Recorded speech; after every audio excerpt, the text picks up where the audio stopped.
Ecosystem और उसके type, अगर आपको समझने में कोई भी प्रॉब्लम है या आज तक आपको ये समझ नहीं आ रही तो ये वीडियो आपके लिए है। अब आपको ऐसी समझ आएगी कि दोबारा भूलेंगे ही नहीं। पिछली वीडियो में देखो हमने देखा व्हाट इज इकोसिस्टम। चलो थोड़ी सी रिवीजन कर लेते हैं इकोसिस्टम क्या। इकोसिस्टम ने देखा कोई भी ऐसी जगह, इकोसिस्टम का मतलब कोई भी ऐसा इलाका, एनी एरिया, एनी जोन जहां पे लिविंग ऑर्गेनिज्म अपने नॉन लिविंग थिंग्स के साथ इंटरेक्ट कर रहे हैं। मतलब we are living organisms, plants हैं, एनिमल्स हैं।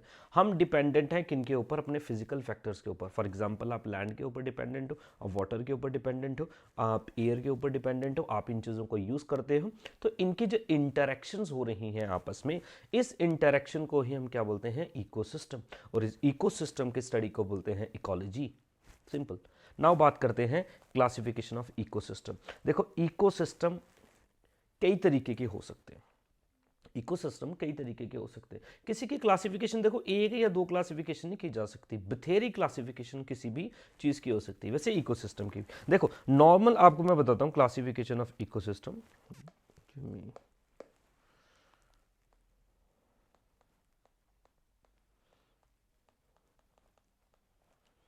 इकोसिस्टम की क्लासिफिकेशन, नंबर वन क्लासिफिकेशन तो ये हो सकती है, क्या ये इकोसिस्टम नेचुरल है, क्या ये इकोसिस्टम मैन मेड है। एक क्लासिफिकेशन ये, ठीक है, एक क्लासिफिकेशन। इसका मतलब क्या? मैन मेड का मतलब देखो क्या, आप बोलोगे सर मैन मेड मतलब क्या, इकोसिस्टम इंसान भी बना सकते हैं? बिल्कुल बना सकते हैं। अब इकोसिस्टम का मतलब एक ऐसा इलाका जहां पे living non living organism interact कर रहे हैं। फॉर एग्जाम्पल के लिए एक डैम बनाया गया, फॉर एग्जाम्पल के लिए एक डैम बनाया गया, डैम। तो डैम के पीछे पानी रोका होता है, पानी रोका होता है। तो इस पानी में बड़ी सारी मछलियां होती हैं, बिल्कुल होती हैं। इस मछलियों के ऊपर आप देखेंगे बर्ड्स भी आएंगे, इन मछलियों को खाएंगे, बिल्कुल खाएंगे। तो आप देखेंगे इस इलाके में, क्या आप इसको इकोसिस्टम बोल सकते हो? भाई ऑर्गेनिज्म है, इंटरेक्शन हो रही है, तो इकोसिस्टम नहीं बोलोगे? आप बोलोगे सर बोलेंगे, ठीक है, नहीं बोलेंगे। फॉर एग्जाम्पल के लिए आपका खेत जो होता है, खेत पैडी जिसमें लगाते हैं, चावल की खेती होती है, उसमें पानी रुका होता है, उसमें पानी रुका होता है। अब उसमें पानी रुका होता है तो आप में देखेंगे डिफरेंट ऑर्गेनिजम्स भी उसमें होते हैं। फॉर एग्जांपल के लिए आपको मेंढक देखने को मिल जाएंगे, ठीक है, फ्रॉग्स देखने को मिल जाएंगे, छोटे छोटे इंसेक्ट्स देखने को मिल जाएंगे, कीड़े देखने को मिल जाएंगे। मेरे पास समझ रहे हैं? ऑर्गेनिजम्स है तो इंटरेक्शन हो रही है, तो वो मैन मेड ही तो है। वो जो फील्ड तैयार किया वो मैन मेड है। तो मैन मेड हो सकता है, नेचुरल हो सकता है। नेचुरल में आपके रिवर हैं, लेक्स हैं, पॉन्ड्स हैं, ये सारी चीज़ें नेचुरल। तो एक क्लासिफिकेशन ये। अब नेचुरल भी अगर आप देखेंगे, ये इकोसिस्टम जमीन पे हो सकता है, पानी में हो सकता है। जमीन पे होगा तो इसको बोलेंगे टेरेस्ट्रियल इकोसिस्टम, टेरेस्ट्रियल इकोसिस्टम। पानी में होगा तो aquatic ecosystem, aquatic ecosystem. Aquatic ecosystem हो गया जी पानी, और टेरेस्ट्रियल हो गया आपका लैंड, ठीक है। ये एक पानी में और एक जमीन पे, नाम से ही पता लग रहा है, एक्वेटिक एंड टेरेस्ट्रियल। नाउ जमीन के ऊपर अगर आप देखेंगे तो यहां पे भी आप देखेंगे कई सारे क्लासिफिकेशन इसके हो सकते हैं। फॉर एग्जांपल के लिए डेजर्ट, एग्जांपल के लिए ग्रासलैंड, देन आप देखेंगे फॉरेस्ट, और इसके बाद देखेंगे आप एक और होता है, इसको बोलते हैं tundra, tundra type of ecosystem. पानी अगर आप देखेंगे, अब पानी की और भी बड़ी सारी क्लासिफिकेशन हो सकती हैं, पानी की और भी बड़ी सारी क्लासिफिकेशन हो सकती हैं। फॉर एग्जांपल पहला तो ये क्लासिफिकेशन कि पानी भाई ये फ्रेश वाटर है या मरीन वाटर है। तो हम यहाँ पे बोलेंगे जी fresh water ecosystem, fresh water ecosystem और मेरीन वाटर इकोसिस्टम, ठीक है जी। एक ही हो गया फ्रेश वाटर इकोसिस्टम और मरीन वाटर इकोसिस्टम। भाई ये खारा पानी है, ये फ्रेश वाटर है। अब फ्रेश वाटर आप बोलेंगे रिवर्स, सर कोई लेक हो सकती है। मरीन वाटर आप बोलेंगे सर समंदर, नॉर्मल, बिल्कुल जी। अब ये फ्रेश वाटर इकोसिस्टम जो है, या फिर एक्वेटिक इकोसिस्टम ही बोल दें, एक क्लासिफिकेशन आप इनकी और बना सकते हो बेस्ड कि पानी रुका हुआ है, पानी रुका हुआ है या पानी भाग रहा है, पानी रुका हुआ है या पानी भाग रहा है, ठीक है। अगर तो पानी रुका हुआ है, स्टैटिक वाटर है, आप इसको बोलेंगे लैंटिक इकोसिस्टम। क्या बोलेंगे?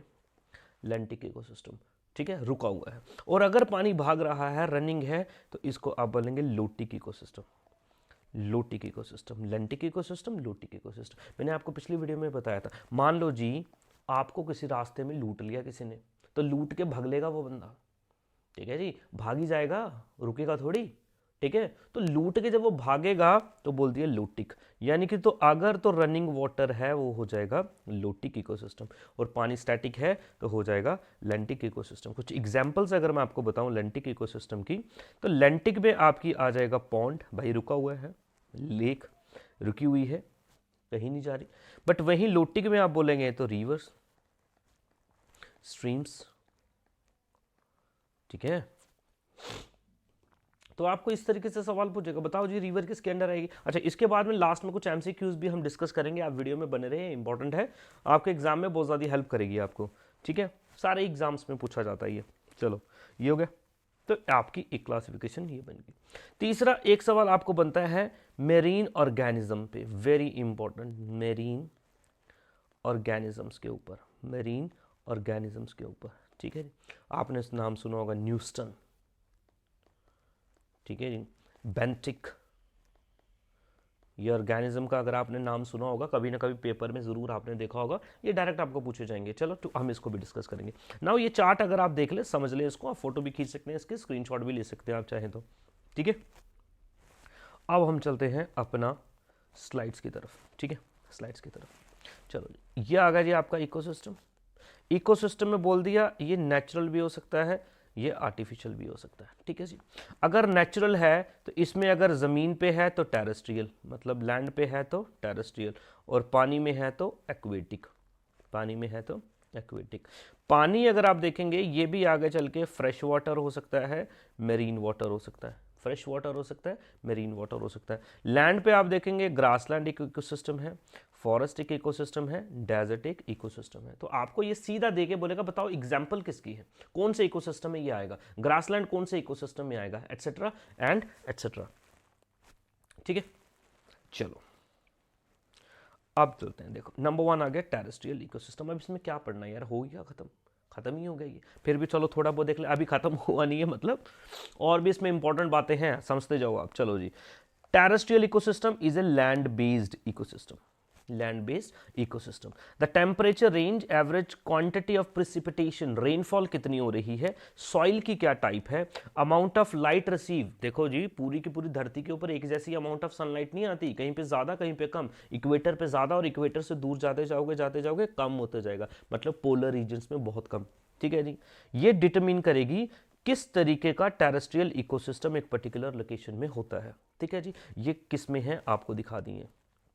डेजर्ट, दोस्तों डेजर्ट इकोसिस्टम आपको पता है, डेजर्ट इकोसिस्टम आपको पता क्या होता है, ठीक है जी। रेगिस्तान में, रेगिस्तान का अगर मैं आपको फ्यूचर बोलूँ, रेगिस्तान क्यों रेगिस्तान है, बिकॉज रेनफॉल बड़ी कम है, रेनफॉल बड़ी कम है। अब रेनफॉल कम है तो आप देखेंगे ज़्यादा आपको पेड़ पौधे भी नहीं देखने को मिलेंगे, हरियाली देखने को नहीं मिलेगी, वेजिटेशन कम होगी, ठीक है जी। सब किस पे डिपेंडेंट है, रेनफॉल पे डिपेंडेंट है, प्राइमरीली रेनफॉल पे डिपेंडेंट है। चलो जी, desert ecosystem are those occur in desert environments, desert are dry wind by nature, ठीक है जी। चलो जी, desert ecosystem are biotic, deciding factor in the amount of rainfall, छोड़ दें कोई काम की नहीं है।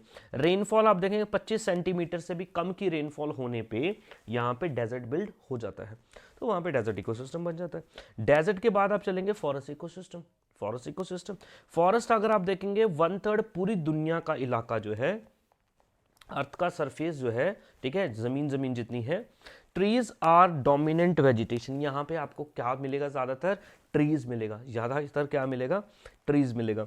और आप देखेंगे forest habitats are classified according to the kind of the trees present and the amount of precipitation received। बोल रहा है यहाँ पे जो पेड़ होंगे उसके हिसाब से फॉरेस्ट डिसाइड किया जाएगा। तो फॉरेस्ट भी कई तरीके के हो सकते हैं, जैसे कि आप देखिए temperate deciduous, temperate rain forest, ठीक है जी, tropical rain forest, tropical dry forest, northern coniferous forest. आपके काम के बिल्कुल भी नहीं है, आपके काम के बिल्कुल नहीं है, आपको कोई नहीं पूछेगा ये बताओ जी कहाँ कहाँ मिलेंगे, नहीं।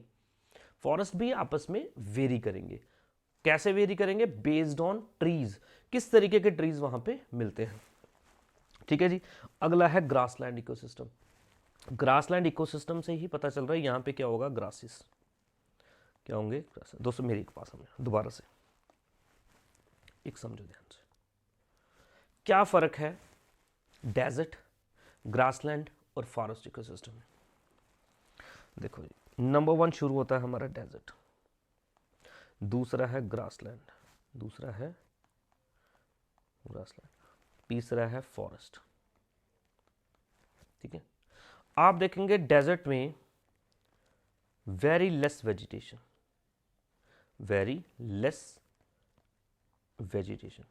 वहीं फॉरेस्ट में वेरी हाई वेजिटेशन। ठीक है नहीं, वेरी हाई वेजिटेशन। फॉरेस्ट में आपको बहुत पेड़ मिलते हैं, घने पेड़ मिलेंगे। ठीक है जी, डेंसिटी बड़ी हाई होगी। ठीक है जी, अब डेजर्ट में बहुत कम, फॉरेस्ट में बहुत ज्यादा, और इन दोनों के बीच का होता है कौन? ग्रासलैंड। ग्रासलैंड इधर क्या होगा, ज्यादातर क्या मिलेंगे आपको? ग्रासेस।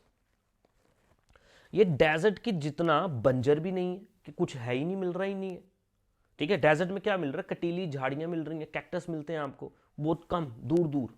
ठीक है, आप देखेंगे डेजर्ट से तो ज्यादा है ग्रासलैंड में वेजिटेशन, फॉरेस्ट से कम है।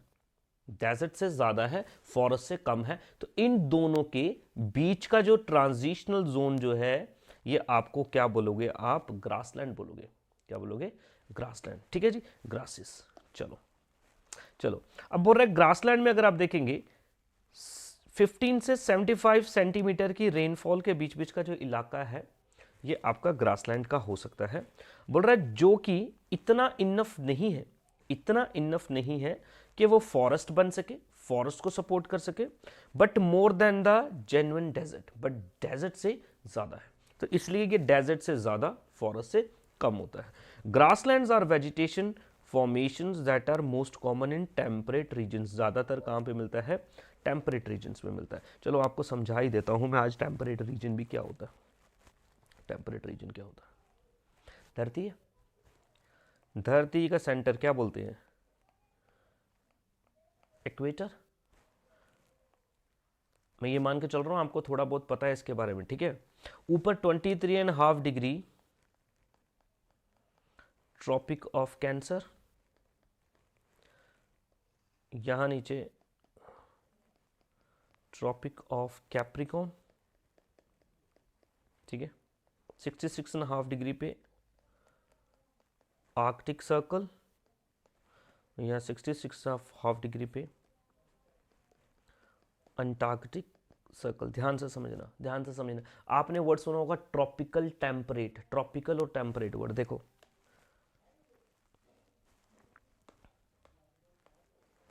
देखो ये एक ट्रॉपिक दिख रहा है, ट्रॉपिक ऑफ कैंसर, और ये नीचे ट्रॉपिक ऑफ कैप्रिकॉन। इन दो ट्रॉपिक्स के बीच की जो जगह है, ये वाला इलाका, ये वाला जो इलाका है। ठीक है, ट्रॉपिक्स के बीच की जो जगह है, इसको हम क्या बोलेंगे? ठीक है, वेट, इसको बोलेंगे ट्रॉपिकल रीजन। क्या बोलेंगे? Tropical region. अब ट्रॉपिकल रीजन के ऊपर जो इलाका है ना, ऊपर ये देखो, ये वाला मतलब ट्रॉपिक ऑफ कैंसर से लेके ऊपर आर्कटिक सर्कल तक ये, और ट्रॉपिक ऑफ कैप्रिकॉन से लेके नीचे अंटार्कटिक सर्कल तक, इनको बोलते हैं टेम्परेट रीजन। और इसके ऊपर होता है फ्रिजिड रीजन, फ्रिजिड जमा हुआ पोलर की तरफ। ठीक है जी, अब ये ट्रॉपिकल रीजन से आप देखेंगे थोड़े से ठंडे होते हैं और फ्रिजिड से थोड़े से गर्म होते हैं। फ्रिजिड में बहुत ज़्यादा ठंड, ट्रॉपिकल में बहुत गर्मी। तो ये दोनों के बीच का इलाका जो होता है, इनको बोलते हैं टेम्परेट रीजन्स। और अगर आपको एग्जैक्ट बताऊं किन दो लैटिट्यूड्स के बीच में आएगा, तो टेम्परेट रीजन आप बड़े आराम से ये बोल देंगे ट्रॉपिक ऑफ कैंसर, यानी कि 23.5 डिग्री नॉर्थ से लेके 66.5 डिग्री नॉर्थ, और वही सेम 23.5 डिग्री साउथ से लेके 66.5 डिग्री साउथ। इनके बीच का जो इलाका, इनको टेम्परेट बोलते हैं। अगर आपको लैटिट्यूड और लॉन्गिट्यूड की समझ नहीं है तो आप वीडियो देख सकते हैं, डिस्क्रिप्शन में लिंक दिया है, इस वीडियो को देखने के बाद आप देख लें। ठीक है, टेम्परेट रीजन अगर आपको अच्छे से उसको समझना है। चलो जी, हो गया जी। तो इन रीजन्स में ज्यादातर आपको ग्रासलैंड मिलते हैं। कुछ एग्जांपल्स दे दूं अगर आपको ग्रासलैंड्स की, तो यूरोप में जो ग्रासलैंड्स मिलते हैं उनको स्टेपिस बोलते हैं, और एशिया के ग्रासलैंड्स को भी स्टेपिस बोलते हैं। ठीक है जी, pampas in South Africa, veld in America, veld in South Africa, downs in Australia. ये आपके काम करेंगे, वैसे आप याद नहीं भी करें तो चलेगा, वर्ल्ड ज्योग्राफी में पूछता है ये कभी कभी। अगला है टुंड्रा टाइप ऑफ वेजिटेशन। क्या है?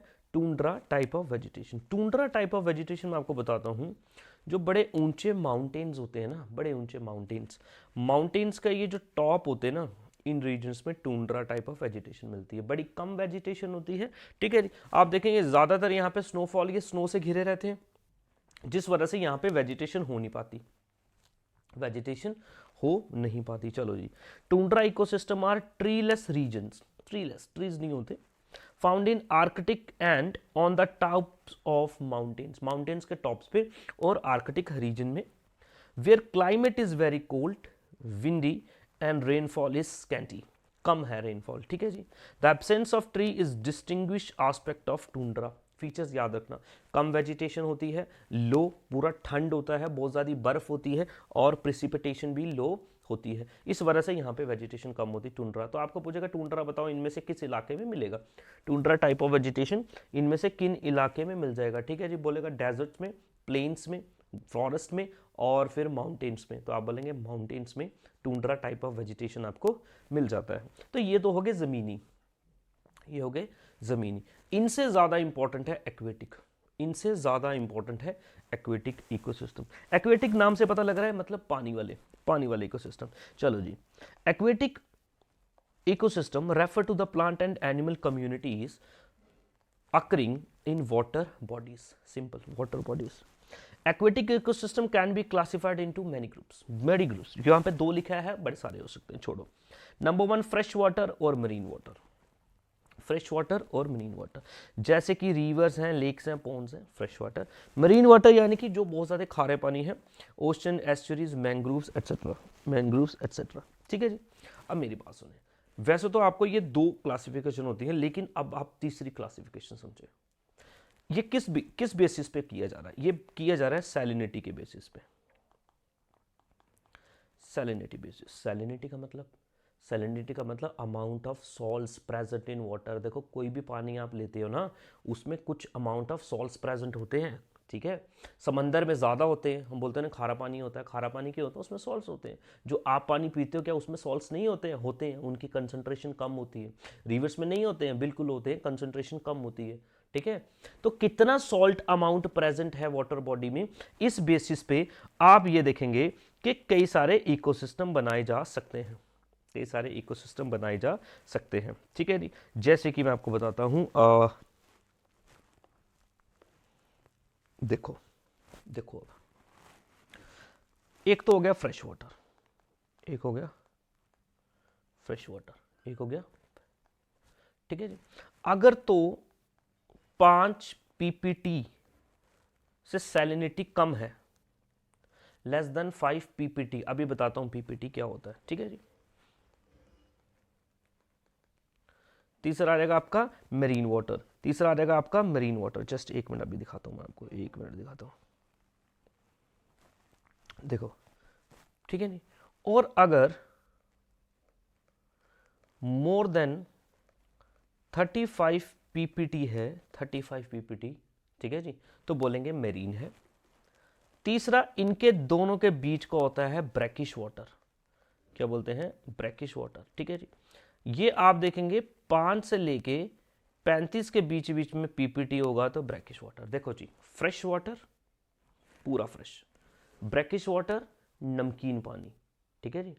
बट कई पानी ऐसा भी होता है ना तो पूरा फ्रेश है, मीठा पानी है, ना पूरा नमकीन पानी है, बट दोनों के बीच का है, ब्रैकिश वाटर है, दोनों के बीच का है, ब्रैकिश वाटर है, ठीक है। उसको बोलते हैं दोनों, ना बहुत ज़्यादा हाई सैलिनिटी, ना बहुत ज़्यादा फ्रेशनेस, बीच में। जैसे ग्रासलैंड देखा था ना, ग्रासलैंड, ना बहुत कम वेजिटेशन, ना बहुत ज़्यादा, बीच की। यहां पे भी आप देखेंगे 5 पीपीटी से कम, 5 से कम है तो फ्रेश वाटर, 5 से 35 है तो ब्रैकिश वाटर, 35 से ज़्यादा है तो क्या हो जाएगा आपका मेरीन। नाउ समझो व्हाट इज, दोस्तों एक कॉन्सेप्ट है, हमारा एक टर्म है, एनवायरनमेंट में हम इसको यूज़ करते हैं, यह आपको पता होना चाहिए। टर्म का मतलब है, टर्म, वेट, टर्म है आपकी पीपीटी, सैलिनिटी से जुड़ा हुआ वर्ड है, पीपीटी सैलिनिटी से जुड़ा हुआ वर्ड है। अभी मैं आपको बताता हूं पीपीटी क्या है। देखो, पीपीटी का मतलब है पार्ट्स पर 1000, parts per thousand, parts per thousand, parts per thousand. Here 1000 stand for 1000 क्या है 1000 ग्राम, 1000 क्या है 1000 ग्राम. अब मेरी कहानी सुनो, अब मेरी कहानी सुनो. सपोज मान लो हम चले गए किसी वाटर बॉडी में, वाटर बॉडी में चले गए, पिकनिक मनाने चले गए, समंदर के किनारे, समंदर के किनारे चले गए. तो मैंने बोला स्टूडेंट्स एक काम करते हैं, let's check the salinity of this ocean. हम इस समंदर की सैलिनिटी को चेक करते हैं. आप बोलेगा सर ठीक है करो, चेक करते हैं. चलो जी, मैं आपको क्या बोलूँगा, एक काम करो 1000 ग्राम पानी लेके आओ. 1000 ग्राम, याद रखें मैं क्या बोलूँगा, 1000 ग्राम. 1000 ग्राम का मतलब क्या है 1 किलोग्राम और 1 kg. सैलिनिटी चेक करने के लिए मैं आपको क्या बोलूंगा, 1 लीटर नहीं बोलूंगा, 1 लीटर पानी लेके आओ, ये नहीं बोलूंगा. मैं आपको बोलूंगा आप एक काम करो, पानी लेके आओ 1 किलो. आप 1 किलो पानी लेके आए, किलो पानी लेके 1 ग्राम, 1000 ग्राम लेके आए. मैं बोलूंगा जी उबालो. आप उबालेंगे, पानी पानी उड़ जाएगा, तो पीछे क्या रह जाएगा, नमक. पीछे रह जाएगा नमक. देखेंगे नमक कितने ग्राम रह गया, कितने ग्राम रह गए, कितने ग्राम. मान लो 1000 ग्राम पानी लाए थे, उसमें से 5 ग्राम नमक निकल गया. क्या निकल गया जी, 5 ग्राम नमक निकल गया. तो हम बोलेंगे इसकी सैलिनिटी कितनी है 5 ppt, पार्ट्स पर 1000. कितने पार्ट हैं, 5 पार्ट है. कितने में से, 1000 में से. पार्ट्स पर 1000, 1000 ग्राम में से कितने ग्राम, 1000 पार्ट में से कितने पार्ट. यहां पे आपको पूछेगा when we talk about salinity, बोलेगा when we talk about salinity. Salinity की जब हम बात करेंगे, इसकी यूनिट जो होती है मेजर करने की, सैलिनिटी को मेजर करने की यूनिट होती है पार्ट पर 1000. 1000 क्या है, 1000 क्या है, 1000 मिलीग्राम है, 1000 लीटर है, ठीक है जी. 1000 ग्राम है या 1000 क्या है, सेंटीमीटर है, कुछ भी है. आप बोलेंगे 1000 का मतलब है 1000 ग्राम्स. 1000 ग्राम्स पानी में से कितने ग्राम्स सॉल्ट निकलेगा, वो इसकी सैलिनिटी हो जाएगी. वही बोल रहा है, अगर 5 ग्राम से कम निकल जाए सॉल्ट तो फ्रेश वाटर, 5 से 35 के बीच में हो जाए तो ब्रैकिश वाटर, और 35 से भी ज़्यादा हो जाए तो सैलिन वाटर. ये है हमारा कॉन्सेप्ट किसका, सैलिनिटी का. अब आओ आप इधर, aquatic system on the basis of salinity can be of following types. हो सकता है, ठीक है जी. कौन सा, फ्रेश वाटर, ठीक है जी, less than 5 ppt, less than 5 ppt. इसका कितना हो जाएगा, 5 ppt से कम, ठीक है जी. चलो जी, इसके बाद अब इसमें भी बोल रहा है जी स्टैटिक हो सकता है और रनिंग हो सकता है.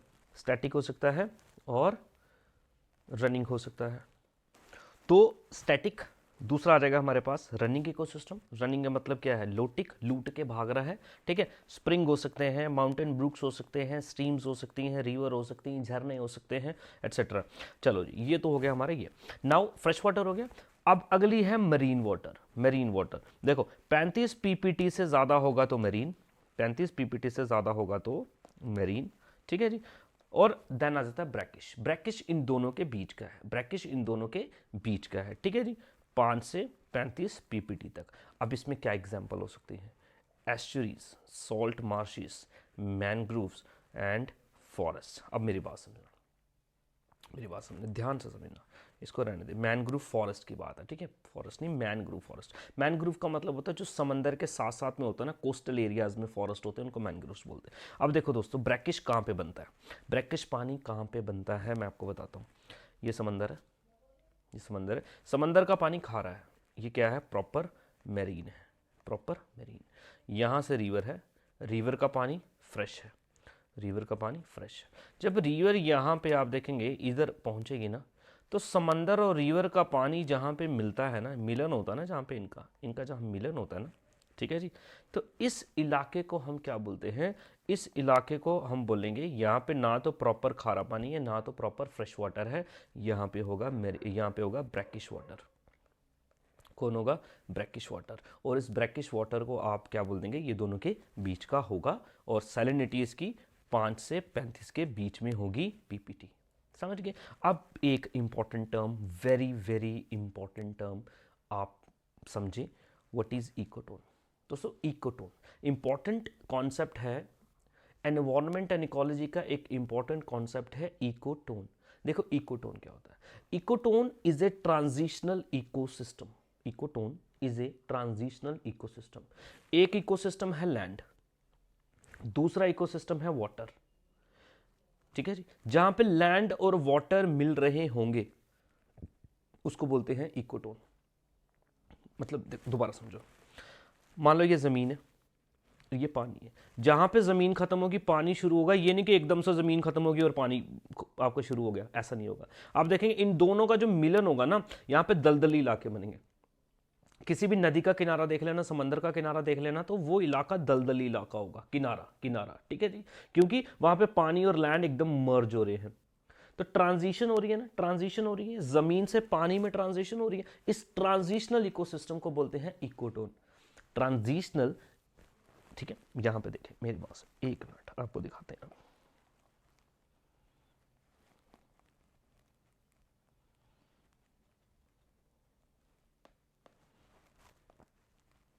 लैंड, वाटर, ये आपकी लैंड है, ये आपकी वाटर है, ये आपकी, ठीक है। जहां पे लैंड खत्म शुरू होगी ना और ये वाटर आपका शुरू हो जाएगा, यहां पे आप देखेंगे सेंट इधर दलदली इलाके बनेंगे। क्या बन जाएंगे? मार्श बन जाएंगे, वेटलैंड बन जाएंगे, मार्श बन जाएंगे, वेटलैंड बन जाएंगे। इन इलाकों को हम क्या बोलेंगे दोस्तों? इन इलाकों को बोलेंगे इकोटोन, इकोटोन, क्योंकि ये ट्रांजिशन है, क्योंकि ये ट्रांजिशन है। अब इकोटोन की एग्जांपल आपकी यहां पे क्या बन जाएंगी? एस्चुरी, अभी तो बोला एस्चुरी, समझ रहे हैं, वो भी तो है।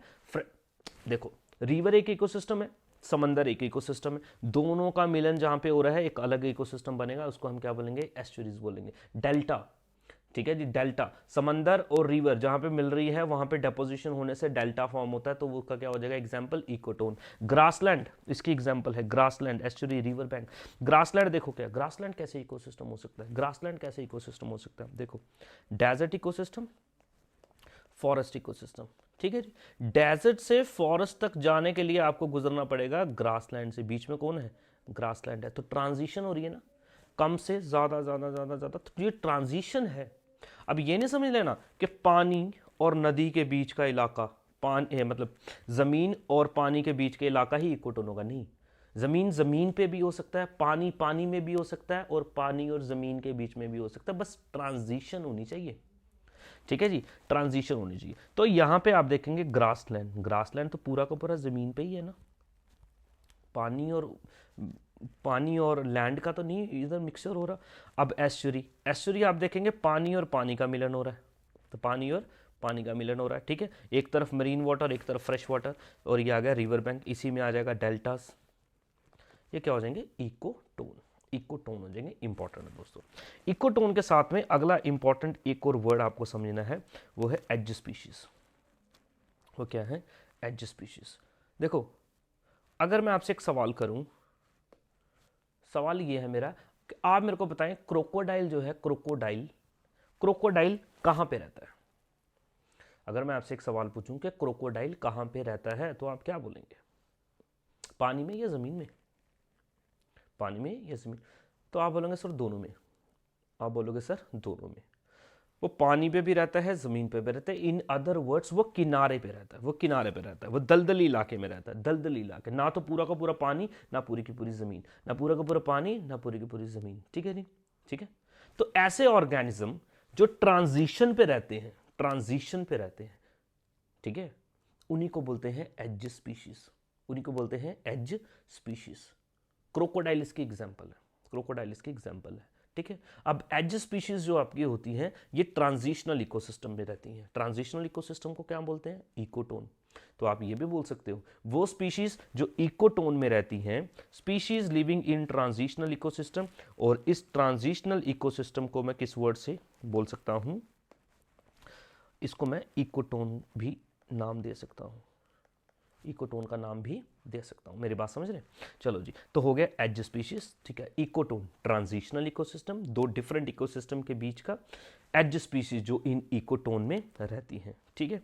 अब लास्ट हमारा है एक्वेटिक ऑर्गेनिज्म। देखो, जो समंदर में आपको जो ऑर्गेनिज्म या किसी वाटर बॉडी में ऑर्गेनिज्म मिलते हैं ना, तो ये डिफरेंट तरीके के ऑर्गेनिज्म होते हैं, ठीक है, डिफरेंट तरीके के ऑर्गेनिज्म होते हैं based on their position, based on their position. कुछ ऑर्गेनिज्म पानी के सरफेस के ऊपर रहते हैं, फ्लोट करते हुए रहते हैं कुछ ऑर्गेनिज्म पानी के बीच में रहते हैं, कुछ ऑर्गेनिज्म बिल्कुल समंदर के तले पे रहते हैं, बॉटम पे रहते हैं। तो आप देखते हैं, चलो जी, on the basis of their zone of occurrence, कहां पे, किस जोन में ये रहते हैं, क्लासिफाई कर सकते हैं। नंबर 1 है न्यूस्टॉन, नंबर 1 है न्यूस्टॉन। न्यूस्टॉन आप देखेंगे एयर वाटर इंटरफेस पे रहते हैं, यानी कि ये फ्लोटिंग प्लांट्स होते हैं। एयर वाटर इंटरफेस मतलब ये देखें वाटर, और ये वाटर के ऊपर एयर ही तो एयर है, एयर ही तो एयर है, ठीक है, एयर ही एयर है। तो यहाँ पे जो फ्लोटिंग ऑर्गेनिजम्स होंगे, फ्लोटिंग ऑर्गेनिजम्स, चाहे वो प्लांट हों, चाहे वो प्लांट हों, चाहे वो एनिमल्स हों, तो उनको क्या बोलेंगे, न्यूस्टॉन। क्या बोलेंगे, न्यूस्टॉन। अगला है periphyton. Periphyton, periphyton are organism which remain attached to stems and leaves of rooted plants. ठीक है, देखो दोस्तों, यहाँ पे आप देखोगे कुछ प्लांट्स लगे होंगे, कुछ छोटे छोटे प्लांट्स लगे होंगे। इन प्लांट्स के स्टेम्स के ऊपर या इनके रूट्स के ऊपर जो ऑर्गेनिजम्स रहते हैं, इनकी रूट्स के ऊपर जो ऑर्गेनिज्म रहते हैं, उनको बोलते हैं पेरीफाइटन। पेरीफाइटन, रूट्स, रूट्स का मतलब पैर, उसका पैर होता है, ठीक है, तो पैर के ऊपर रहता है तो उसको बोलेंगे पेरीफाइटन। ठीक है जी। और substance emerge from the bottom such as mud और सेसली एल्गे। ठीक है जी, या फिर ऐसी कोई भी चीज जो आपकी बॉटम के साथ जुड़ी हुई है और इनके ऊपर रहती हैं तो पेरीफाइटन। अगले हैं दोस्तों प्लैंक्टन्स, वेरी इंपॉर्टेंट, प्लैंक्टन्स। ठीक है, प्लैंक्टन्स छोटे छोटे माइक्रोस्कोपिक ऑर्गेनिज्म होते हैं, माइक्रोस्कोपिक ऑर्गेनिज्म। तो आप बोलोगे सर एनिमल होते हैं कि प्लांट्स? प्लांट भी हो सकते हैं और एनिमल भी हो सकते हैं। ठीक है, प्लांट भी हो सकते हैं माइक्रोस्कोपिक, जो दिखाई नहीं देंगे। ठीक है जी। अब ये देखो मेरी बात सुनो, माइक्रोस्कोपिक फ्लोटिंग ऑर्गेनिज्म, ये भी क्या करते हैं, फ्लोट करते रहते हैं, सच एज एल्गे, डाइटम्स, प्रोटोजोआन्स। ठीक है, इनको हम क्या बोलते हैं, प्लैंक्टन्स। ये प्लैंक्टन भी दो तरीके के हो सकते हैं। ठीक है जी, फाइटोप्लैंक्टन एंड जू प्लैंक्टन। जू का मतलब होता है एनिमल दोस्तों, तो वो माइक्रोस्कोपिक ऑर्गेनिज्म जो एनिमल है वो फाइटोप्लैंक्टन, वो माइक्रोस्कोपिक एनिमल जो प्लांट है यानी कि जैसे कि एल्गे, ठीक है, एल्गे, तो वो क्या हो जाएगा, फाइटोप्लैंक्टन। प्लैंक्टन्स दो तरीके के, फाइटोप्लैंक्टन, जूप्लैंक्टन। माइक्रोस्कोपिक प्लांट होते हैं दोस्तों, छोटे छोटे, समंदर में फूड चेन इन्हीं से शुरू होती है, इन माइक्रोस्कोपिक प्लांट चेन से। ठीक है जी, चलो जी अगला। The locomotory power of the planktons is limited so that their distribution is controlled largely by the currents and aquatic organism। छोड़ें इसको। नेक्टन, न्यूस्टॉन था, ऊपर तैर रहे थे। अब आप समझे नेक्टॉन क्या होता है। नेक्टॉन क्या है, the contain powerful swimmers, very important, वो ऑर्गेनिज्म जो स्विम कर रहे हैं, आपको दिखाए फॉर एग्जाम्पल के लिए मछलियां, ठीक है जी, स्विम करके आप देखें पावरफुल बहुत ज़्यादा होते हैं, स्विम कर सकते हैं, इनको हम क्या बोलते हैं, नेक्टन।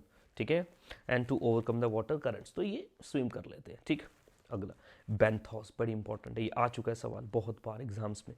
बेंथोस, बेंथोस, अच्छा इसकी एग्जांपल हो जाएगी आपके फिश। ठीक है, बेंथोस, बेंथोस वो ऑर्गेनिज्म होते हैं जो, मान लो ये समंदर है, ये समंदर का फ्लोर है, जिसे आप बॉटम भी बोल सकते हो, जिसे हाँ बॉटम।